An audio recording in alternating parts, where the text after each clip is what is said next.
Parliament శీతాకాల సమావేశాలు రెండో రోజుకు చేరాయి. ఇవాళ కూడా విపక్షాలు సర్పైన ఆందోళనకు సిద్ధమయ్యాయి.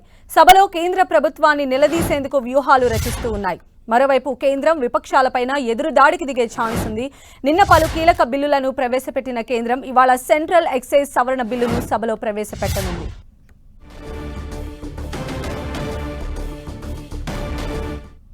సో ఈ రోజు జరిగే సెషన్ కి సంబంధించిన మరిన్ని అప్డేట్స్ మా ప్రతినిధి గోపి మనకు అందిస్తారు. గోపి,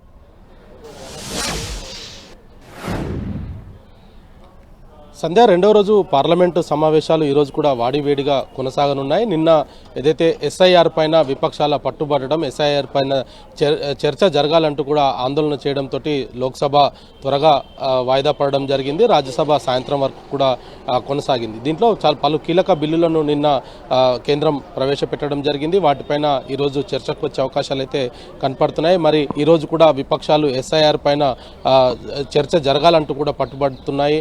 అదేవిధంగా ఈరోజు 11 గంటలకు పార్లమెంటు ప్రారంభం కాగానే ఎస్ఐఆర్ పైన చర్చకు, అదేవిధంగా 0 అవర్స్లో కూడా దానిపైన చర్చ జరగాలంటూ కూడా విపక్షాలు ఈరోజు ఆందోళన చేయనున్నాయి.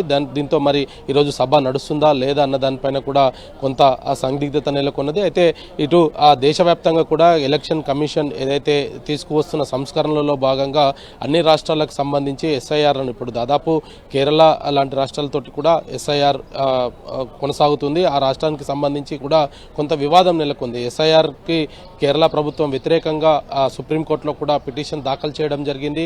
ఆ పిటిషన్ పైన కూడా ఈరోజు విచారణ ఉంది. సో ఇటువంటి నేపథ్యంలో ఆ పార్లమెంటులో ఈరోజు మరి ఎస్ఐఆర్ పైన చర్చకు కేంద్రం అనుమతిస్తుందా లేదా అన్నదానిపైన కూడా కొంత ప్రశ్నార్థకంగా మారింది. ఎందుకంటే కేంద్ర ప్రభుత్వం ఇప్పటికే చాలా స్పష్టం చేయడం జరిగింది. అన్ని రకాల అంశాలపైన చర్చించేందుకు మేము సిద్ధంగా ఉన్నాం, విపక్షాలు కావాలనే రాద్ధాంతం చేస్తూ డ్రామాలు ఆడుతున్నాయంటూ కూడా నిన్న మోదీ మాట్లాడడం జరిగింది. విపక్షాలపైన మోదీ నిన్న ఒక రకమైన దాడి చేశారని చెప్పుకోవచ్చు. ఎందుకంటే డ్రామాలు చేయడానికి వేదిక ఇది కాదు. కొత్తగా నూతనంగా ఎన్నుకోబడ్డ పార్లమెంటు సభ్యులందరికీ కూడా పార్లమెంటు ప్రొసీడింగ్స్ కావచ్చు, పార్లమెంట్లో జరిగే వ్యవహారాలపైన కూడా వారికి కొంత అవగాహన రావాల్సిన అవసరం ఉంది. కానీ కేవలం మీరు ఆందోళనలు చేస్తూ సభను సజావుగా నడపకుండా ప్రతినిత్యం కూడా ఆందోళన చేస్తూ సభను నడపనివ్వట్లేదు అంటూ కూడా ఆయన నిన్న మాట్లాడడం జరిగింది. మరి ఈరోజు కూడా విపక్షాలు ఎస్ఐఆర్ పైన చర్చ జరగాలంటూ కూడా పట్టుబడుతున్న నేపథ్యంలో మరి ఈరోజు సభ సజావుగా సాగుతుందా లేదా అన్న దానిపైన కూడా కొంత ఇంకా స్పష్టత రావాలి. అదేవిధంగా ఇటు ఈరోజు కూడా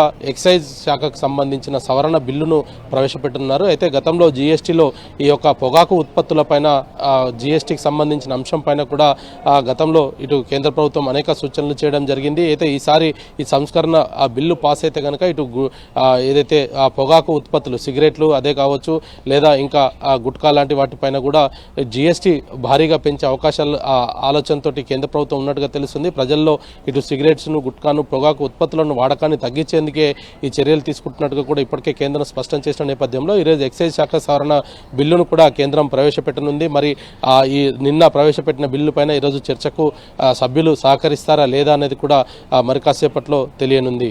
సంధ్య. రైట్ గోపి.